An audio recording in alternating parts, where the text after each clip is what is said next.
බලන්නකො මේ ෆොටෝ එක දිහා.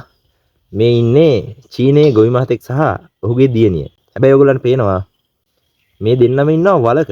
මොකද්ද මේ කතාව?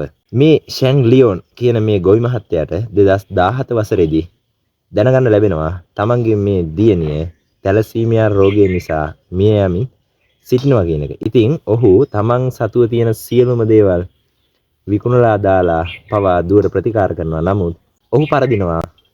ඇය කෙමෙන් මරණය කරා ළඟා වෙනවා. ඉතින් ඔහු තනියම පොඩි සොහොන් වලක් හාරනවා. ඊට පස්සේ මේ වලට ගිහිල්ලා තමන්ගේ දියණියවත් තියාගෙන ඉන්නවා නිකන් ඇයට මරණය හුරු කරනවා වගේ. ඉතින් තවත් බොහොම පොඩි කාලයයි තියෙන්නේ. ප්‍රාදේශීය මාධ්‍යවේදියෙක් තමන්ගේ කැමරා කාචයේ මේ දර්ශනය සටහන් කරගන්නවා.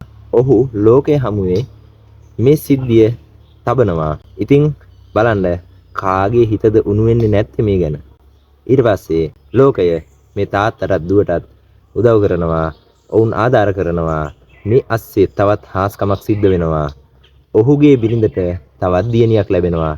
ඇයගේ රුධිරය මේ රෝගී වූ දියණියට ප්‍රතිකාර කිරීම සඳහා ඉතාමත් ගැලපෙනවා.